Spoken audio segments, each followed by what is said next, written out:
ॐ भूर्भुवः स्वः तत्सवितुर्वरेण्यं भर्गो देवस्य धीमहि धियो यो नः प्रचोदयात्। ॐ सद्गुरुचरणकमलेभ्यो नमः। परम पूज्य गुरुदेव परम वंदनीय माता जी के दिव्य संरक्षण में विराजमान ऑनलाइन दैनिक स्वाध्याय के 1157वें एपिसोड में आप सभी आत्मीय बंधुओं का बहुत बहुत स्वागत, बहुत बहुत अभिनंदन है साथियों। आइए आज के सत्र का शुभारंभ करते हैं अखंड ज्योति पत्रिका अगस्त अंक की, और आज का पहला अध्याय है परम पूज्य गुरुदेव के विषय में बाल सुलभ चेष्टाएं। इस अध्याय के अंतर्गत लिखते हैं कि समस्त कार्यक्रम से छूटकर जब भी वे अवसर पाते तो बालकों के साथ खेलने खिलाने में, हंसने हंसाने में ऐसे तन्मय हो जाते थे मानो वे मात्र बालक ही हों। बड़ी आयु में बचपन का आनंद लेने के इन क्षणों को वे सर्वोत्तम मनोरंजन मानते थे और कहते थे कि अभागे लोग घर में इतने उत्कृष्ट स्तर का मनोरंजन साधन होते हुए भी बालकों को छोड़ न जाने कहां सिनेमा की गंदी दुर्गंध सूंघने चले जाते हैं। गृह व्यवस्था के छोटे मोटे कार्यों को अवसर में स्वयं करने लगते और बालकों समेत हम सबको साथ लगा लेते और बताते कि छोटे दिखने वाले कार्यों को भी यदि मनोयोग कुशलता से किया जाए तो वो कितने सुंदर बन पड़ते हैं तथा कर्ता की योग्यता का कैसा विकास होता है।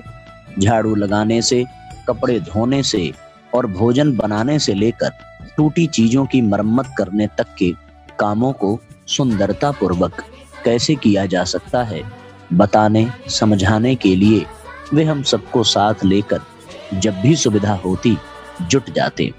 मैं अक्सर झगड़ती और कहती, आप इन छोटी बातों के लिए इतना मूल्यवान समय क्यों बिगाड़ते हैं? मुझे शर्म लगती है।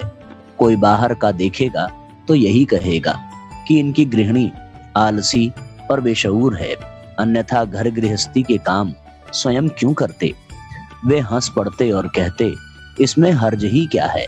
जो देखेगा सो सीखेगा कि मर्दों को भी गृहस्थी चलाना आना चाहिए। इससे मर्दों की पराधीनता दूर होगी और स्त्रियों को लगेगा कि वे ही छोटे काम करने के लिए बाधित नहीं हैं। इसी प्रकार हंसी मजाक चलती रहती और हम सब मिलकर गृहस्थी का काम निपटाते तो न केवल व्यवस्था संबंधी अनेक जानकारियों भरा प्रशिक्षण मिलता वरन आनंद भी खूब आता। घर परिवार की हर चीज सुंदर, सुसज्जित और सुव्यवस्थित रहे तो छोटे से किराए के घर भी बढ़िया होटलों से भी अधिक सुविधाजनक रह सकते हैं। इस शिक्षा को अपने परिवार के प्रत्येक व्यक्ति ने पाया है। घर की पाठशाला में जीवन व्यवस्था के अनेक गुण जिन बालकों ने सीखे हैं, आशा की जानी चाहिए कि वे भी अपनी गृहस्थी ऐसी ही आनंदमय बनाकर शांति से जिएंगे और साथियों को संतोष पूर्वक जीने देंगे। कितना अद्भुत अध्याय है साथियों।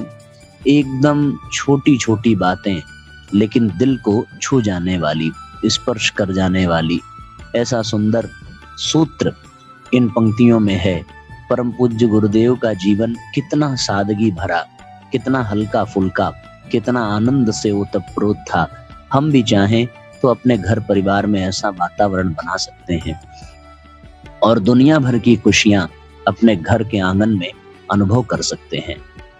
गुरुदेव ने लिखा है कि गुरु दीक्षा अर्थात गुरु के रूप में एक ऐसी सत्ता को संपूर्ण समर्पण जो उत्कृष्टताओं का, सत्प्रवृत्तियों का समुच्चय हो, जिसके पद चिन्हों पर चलकर, जिसके द्वारा प्रदत्त मार्गदर्शन को अपनाकर अपना जीवन भी वैसा ही श्रेष्ठतम व सार्थक बनाया जा सके। हम सभी के जीवन में ऐसा ही गुरु है जो उत्कृष्टताओं और सत्प्रवृत्तियों का भंडार है। हमें केवल उनके पद चिन्हों पर साथियों चलने की आवश्यकता है, उनके मार्गदर्शन में अपने जीवन को ढालने की आवश्यकता है। बस बात बन जाए और हम सबको भी जीवन का दिव्य आनंद प्राप्त हो। अगला अध्याय है मोक्ष, भारतीय संस्कृति की एक अभूतपूर्व अवधारणा। इस अध्याय के अंतर्गत लिखते हैं कि भारतीय संस्कृति में जीवन का परम लक्ष्य मोक्ष है। यही भारतीय परंपरा में जीवन का चरम पुरुषार्थ है। मोक्ष भारतीय दर्शन एवं आध्यात्मिक चिंतन की एक विशिष्ट एवं अभूतपूर्व अवधारणा है। यह एक परम एकत्व की अवस्था का नाम है जो आत्मज्ञान, ईश्वर प्राप्ति, आत्म साक्षात्कार, मुक्ति, निर्वाण, कैवल्य जैसी उपलब्धि के रूप में भी परिभाषित होता है एवं जो मानवीय संभावनाओं की चरम एवं परम अवस्था है। ऋषियों के अनुसार अपनी अभिव्यक्ति हेतु जन्म जन्मांतर की कोशिशों के बाद जीवात्मा विकास की पूर्णता को परम एकत्व मोक्ष के रूप में प्राप्त करती है। गीताकार के शब्दों में अनेक जन्म संसिद्धस्ततो याति पराम गतिम, अर्थात अनेक जन्मों से अंतःकरण की शुद्धि रूपी सिद्धि को प्राप्त हुआ योगी परम गति को प्राप्त होता है। वैदिक दर्शन में इसे मानव जीवन का परम लक्ष्य माना गया है। मुक्ति वह अवस्था है जिसमें मनुष्य सब वासनाओं को त्याग कर पूर्ण काम हो जाता है और सब प्रकार के कष्टों से दूर विशुद्ध दिव्य आनंद के महासमुद्र में हिलोरेने ले लगता है। इस मुक्ति के सुख का भोग इंद्रियों द्वारा नहीं होता। आत्मा अपनी शक्तियों के सहारे उस परमानंद का भोग करती है। अविनाशी परम रक्षक जिस परमात्मा देव में सब जड़ और चेतन देव निवास करते हैं, वेद की ऋचाएं उसी का बखान करती हैं। जिसने उसे नहीं जाना वह वेद की ऋचाओं से क्या करेगा। जो उसे जानते हैं वे ही आनंद पूर्वक रहते हैं। अथर्व वेद के अनुसार वे परमात्मा देव कामनाओं से रहित हैं, धीर हैं, अमृत हैं, स्वयंभू हैं, आनंद से तृप्त हैं। उनमें कहीं से भी कोई कमी नहीं है। उन्हें जान लेने वाला मृत्यु से नहीं डरता। वे सर्वव्यापक हैं, धीर हैं, अजर हैं और अमर हैं। यजुर्वेद में ऋषि कहते हैं, मैंने इस परमात्मा देव स्वरूप पुरुष को जान लिया है जो महान है, सूर्य जैसा तेजस्वी है और अंधकार से परे है। उसी को जानकर मनुष्य मृत्यु को जीत सकता है। अमरता की ओर जाने का और कोई दूसरा मार्ग नहीं है। ऋग्वेद के अनुसार उस प्रसाद को वो न प्राप्त करेगा जो उस जगत पिता को नहीं जानता। मुक्ति का साधन ब्रह्म साक्षात्कार है। यह साक्षात्कार बाह्य इंद्रियों द्वारा नहीं किया जा सकता। वह तो अंतःकरण में आत्मा की परमात्मा से एकात्मता द्वारा किया जाता है। परमात्म दर्शन सद्विचार, सतत व्यवहार और श्रद्धा से ही संभव है। व्यक्ति परोक्ष तथा प्रत्यक्ष दुष्कृत्यों से हटकर ही मोक्ष का भागी बनता है। अहिंसा आदि धर्माचरण तथा योगाभ्यास, ध्यान, उपासना आदि मोक्ष की आवश्यक साधन है। उपनिषदों में मोक्ष संबंधी विचारों की परिपक्वता देखने को मिलती है। मुंडक उपनिषद में कहा गया है कि जो परब्रह्म को जानता है वह ब्रह्म रूप हो जाता है। छांदोग्य उपनिषद में कहा गया है कि यहाँ से रवाना होने पर मैं ब्रह्म में जो मेरी आत्मा है विलीन हो जाऊंगा। कौशितकी उपनिषद का कथन है कि व्यक्ति सभी इच्छाएं छोड़ देता है, उन्हें हृदय से निकाल देता है, तब एक मर्त्यशील व्यक्ति अमर हो जाता है। वह ब्रह्म को प्राप्त कर लेता है। बृहदारण्यक उपनिषद कहता है कि उसके प्राण कहीं नहीं जाते। ब्रह्म होने के कारण वह ब्रह्म को प्राप्त कर लेता है। मोक्ष परमानंद की स्थिति होती है। यह तो सत्य, प्रकाश तथा अमरत्व का लोक होता है। भारतीय दर्शन में मोक्ष को मूल्य के रूप में स्थान मिला हुआ है। इसकी यह विशेषता इसे पश्चिमी तत्व चिंतन से विलग करती है। पश्चिमी चिंतन के अनुसार मानव जीवन का लक्ष्य नैतिक या धार्मिक जीवन तथा मानवता की सेवा है, परंतु भारतीय ऋषियों के अनुसार केवल साधना मूल्य है, साधन साध्य मूल्य मोक्ष है। न्याय दर्शन के अनुसार यह दुखों की आत्यांतिक निवृत्ति है। वैशेषिक सूत्र के अनुसार कर्मों के अंत हो जाने पर आत्मा का शरीर से संबंध समाप्त हो जाता है। जीवन मरण के चक्र की यही समाप्ति मोक्ष है। सांख्य के अनुसार मुक्ति के दो भाग हैं। जीवन मुक्ति, इसमें पुरुष को यह दृढ़ ज्ञान हो जाता है कि मैं स्वभावतः निष्क्रिय हूँ, अकर्ता हूँ, सेवा रहित हूँ। विदेह मुक्त में जब भोग से प्रारब्ध कर्म भी समाप्त हो जाते हैं तो पुरुष इस शरीर को छोड़ देता है और नित्य तथा पूर्ण कैवल्य को प्राप्त कर लेता है। पतंजलि ने अपने योग सूत्र में मुक्ति की परिभाषा देते हुए कहा है कि बुद्धि सत्व तथा पुरुष की जो शुद्धि एवं सादृश्य है वही कैवल्य है। मीमांसकों के अनुसार आत्मा के प्रपंच संबंध के विलय का नाम ही मोक्ष है। अद्वैत वेदांत के आचार्य शंकर के अनुसार यह परमार्थ है, कूटस्थ नित्य है, आकाश के समान सर्वव्यापी है, सभी विकारों से शून्य है, नित्य तृप्त है, अवयवों से रहित है, स्वभाव से स्वयं प्रकाशित है। यह ऐसी स्थिति है जहां पाप और पुण्य अपने फल सहित त्रिकाल में नहीं पहुंच सकते। आचार्य रामानुज के अनुसार मोक्ष में वैयक्तिक दृष्टिकोण से मुक्ति तथा दिव्य दृष्टि और दिव्य आनंद की प्राप्ति होती है। उस स्थिति में जीव स्वयं नहीं बल्कि केवल उसका पृथकत्व भाव ही समाप्त होता है।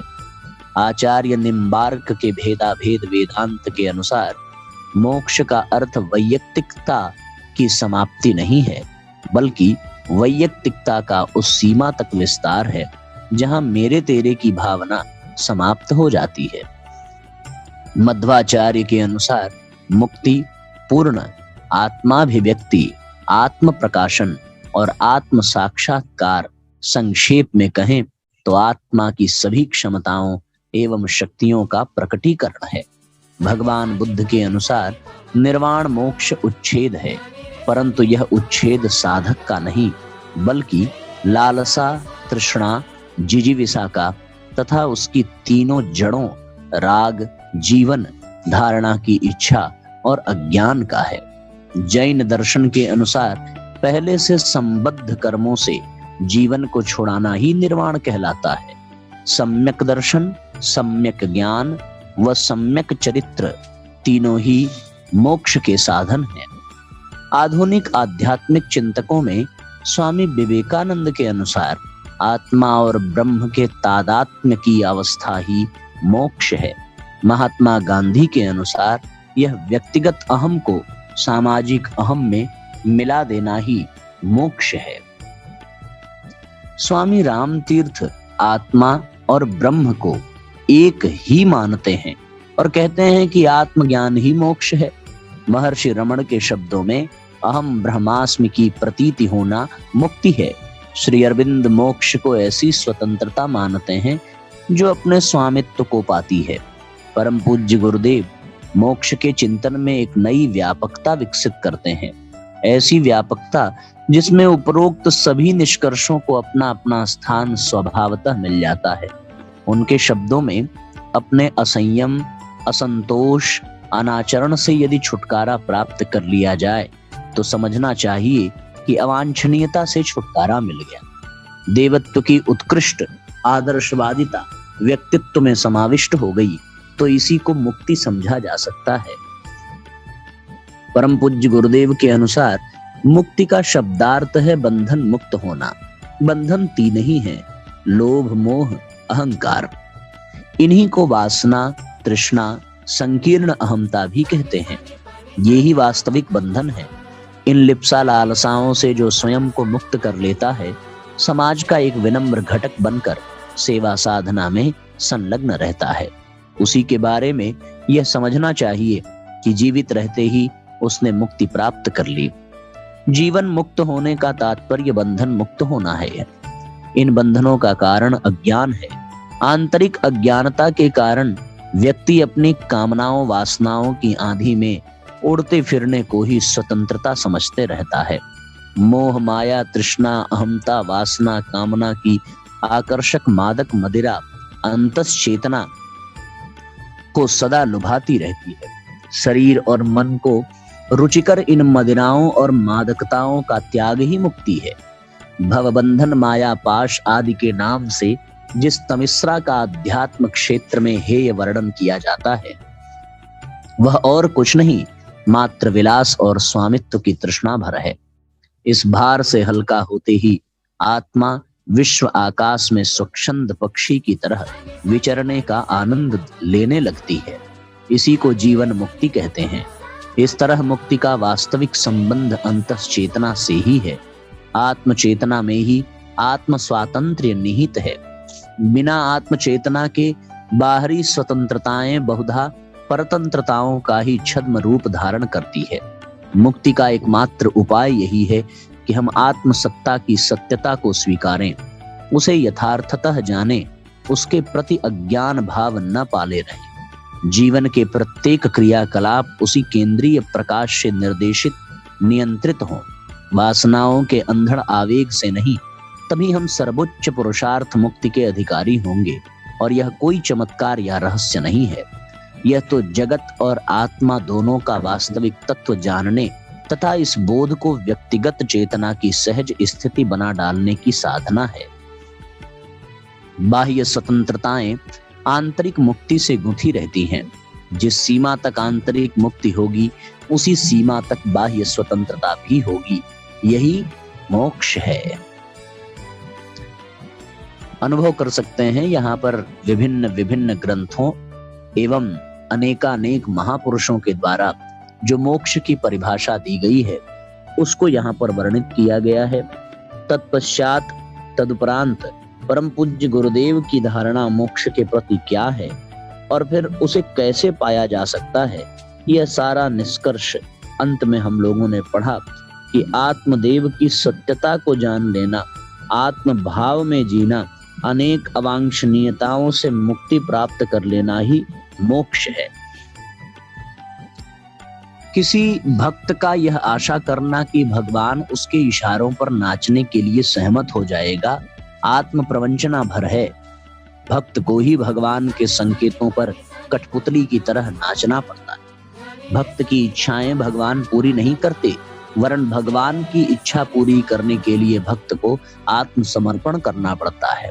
बूंद को समुद्र में घुलना पड़ता है, समुद्र बूंद नहीं बनता। यही है उपासना का एकमात्र तत्व दर्शन।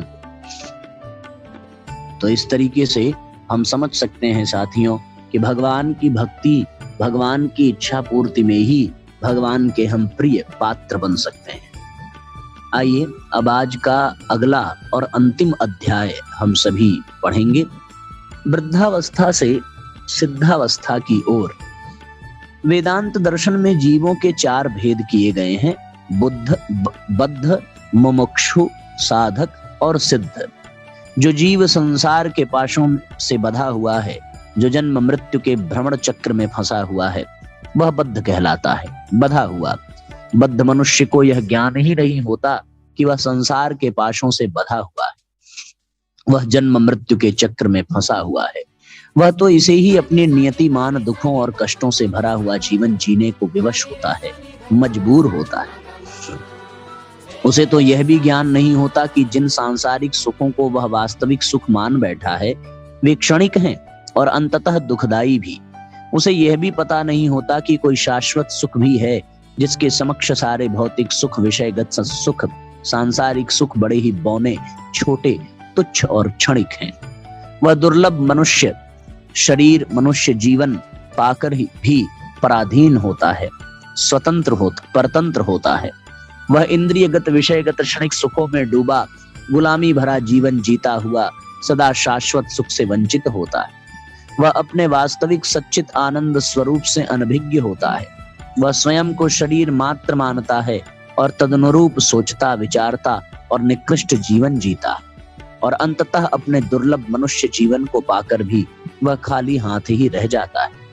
जब ऐसे बद्ध जीव को, मनुष्य को, सांसारिक दुखों की तीव्र आंच लगती है और चारों ओर से जल रहे वन के बीच में फंसे हुए हिरण की भांति वह चारों ओर से दुखों से घिर जाता है और उसे उससे बाहर निकल आने का कोई भी मार्ग दिखाई नहीं पड़ता, तब उसे यह भान होता है कि वह बद्ध है, वह पराधीन है, वह परतंत्र है, वह गुलाम है, और जो पराधीन है, परतंत्र है, गुलाम है, उसे भला सुख क्यों और कैसे मिलेगा। माया से आबद्ध वह बद्ध जीव उससे निकल आने को आतुर होता है। वह माया की निद्रा से जागता है, पर निद्रा से जागने मात्र से उसकी बद्ध दशा नष्ट तो नहीं हो जाती। क्यों? क्योंकि यदि उस माया रूपी निद्रा को दूर करने का कोई अस्थायी उपाय उसके पास नहीं है, तो वह फिर से उसी माया की निद्रा में जाने को, सोने को, जीने को विवश होगा। पर हाँ, वह अपने पूर्व की उपस्थिति से तो अवश्य ही अच्छी तरह स्थिति में होगा, क्योंकि अब वह कम से कम यह तो मानने लगा होगा कि वह बद्ध है, पराधीन है, परतंत्र है, माया के बंधन में है और दुख में है, और जिसे वह अब तक सुख समझता रहा वह सुख नहीं, वरन वह तो सुख की मृग मरीचिका मात्र है। अस्तु उसे अब इस स्थिति से बाहर निकल आने का, निकल भागने का कोई न कोई उपाय, मार्ग ढूंढना पड़ेगा। और जब वह यह मान लेता है कि मैं बद्ध हूं और मुझे हर हाल में इससे मुक्त होना है और अपने वास्तविक अहम ब्रह्मास्मि स्वरूप को पाना है और आनंदित होना है, तब इसे पाने की उसमें तीव्र अभिप्सा होती है। तब मोक्ष पाने को उसमें तीव्र अभिप्सा जाग पड़ती है। तब वह बद्ध की स्थिति से आगे निकल उससे अच्छी स्थिति में होता है और मोक्ष पाने की इच्छा रखने के कारण वह मुमुक्षु कहलाता है। तब उसके मन में सभी प्रकार के दुखों और बंधनों से छुटकारा पाने और शाश्वत सुख को पाने की बुद्धि उदित होती है। ऐसा होते ही जिन बातों को वह अपनी बद्धावस्था में हितकर मानता था, वे ही अब उसे अहितकर और दुखकर जान पड़ती। जिन विषयगत सुखों में वह रस लिया करता था, वे रस उसे अब फीके जान पड़ते हैं। उसे अब यह ज्ञान होता है कि सामान्य संसारी जीव जिन्हें सुख समझते हैं, वे अंत में दुख ही है, और मोक्ष चाहने वाले और परम पद को चाहने वाले, चाहत रखने वाले जिन्हें सुख समझते हैं, उन्हें ही सांसारिक लोग दुख समझते हैं, दुख मानते हैं। इस स्थिति के विषय में ही भगवान श्री कृष्ण ने गीता में कहा है कि जो सभी प्राणियों के लिए रात्रि है, वही योगियों के लिए दिन है, और जो योगियों के लिए रात्रि के समान है, वह सामान्य प्राणियों के लिए दिन है। वस्तुतः यह दृष्टि परिवर्तन है। यही वह आत्मदृष्टि है जिससे देखने पर यह दुनिया भिन्न नजर आती है, और तब वह मुमुक्षु जीव संसार में रहते हुए मोक्षदायक तत्वों का ही सेवन करने लगता है। तब वह साधना के पथ पर चल पड़ता है, ज्ञान कर्म भक्ति का नित्य निरंतर अभ्यास करता जाता है, और अंततः साधना के परिणाम स्वरूप जब वह पूरी तरह मुक्त दशा को प्राप्त कर लेता है, अपने सच्चित आनंद रूप को पहचान लेता है और उससे अवस्थित हो जाता है, और जब यह जान लेता है, अनुभव कर लेता है, मैं वही ब्रह्म हूं, तब वह सिद्ध कहलाता है। यह सिद्धावस्था ही समाधि की अवस्था है, मुक्ति की अवस्था है, मोक्ष की अवस्था है, निर्वाण की अवस्था है, कैवल्य की अवस्था है, आत्म साक्षात्कार की अवस्था है। यह वह अवस्था है जिसमें साधक सभी प्रकार के दुखों और दुखों को उत्पन्न करने वाले कारणों से भी मुक्त हो जाता है। वह सभी प्रकार के दुख, द्वंद्वों, विकारों और बंधनों से मुक्त होते ही अपनी आत्मा में परमानंद का अनुभव करने लगता है। अपनी आत्मा में सतत ब्रह्म का चिंतन, ध्यान करते हुए उसकी चित्तवृत्तियां ब्रह्म के साथ ही एकाकार हो जाती। सदा सचेतेंद्रिय होकर शांत मन से ब्रह्म में अपने चित्त को स्थिर किए रहने से साधक को सच्चिदानंद ब्रह्म के साथ अभिन्न, अभेद व अद्वैत अवस्था की अनुभूति होती है। उसे सदा ही ब्रह्मानंद रस का अविचल अनुभव होता रहता है। तब व्यवहारिक जगत में भी सिद्धावस्था को प्राप्त उस साधक का व्यवहार बदला हुआ सा नजर आता है। वह न किसी से द्वेष करता है, न किसी से आकांक्षा करता है। वह राग द्वेष आदि द्वंद्वों से रहित सुखपूर्वक जीवन व्यतीत करता है। वह संपूर्ण कर्मों में कर्तापन की भावना का त्याग कर एकमेव परमात्मा को ही प्राप्त करता है, उसे ही कर्ता मानता है। इस प्रकार अपने संपूर्ण कर्मों को परमात्मा को अर्पित करके वह आसक्ति को त्याग कर कर्म करता जाता है और संसार में रहते हुए वह संसार से वैसे ही लिप्त नहीं होता, आसक्त नहीं होता, जैसे जल में रहते हुए भी कमल जल से लिप्त नहीं होता। इस प्रकार वह सदा परम शांति, परम सुख और परमानंद की अनुभूति करता है और अंततः देह त्याग के बाद जन्म मृत्यु के बंधन से सदा के लिए मुक्त होकर ब्रह्म के साथ ही एकाकार हो जाता है। निस्संदेह सिद्धावस्था परमानंद की अवस्था है। अतः हमें अपने जीवन पर दृष्टिपात करते रहना चाहिए और ज्ञान, कर्म, भक्ति, संयम, सेवा, स्वाध्याय आदि साधनों का नित्य निरंतर अभ्यास करते हुए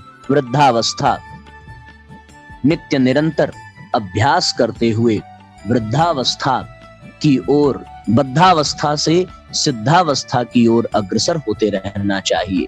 इसी में सच्चा सुख, शाश्वत सुख, आनंद है और इसी में मनुष्य जीवन की सार्थकता और सफलता भी है। अतः हम भी क्यों न बढ़ चलें बद्धावस्था से सिद्धावस्था की ओर, बद्धावस्था से सिद्धावस्था की ओर।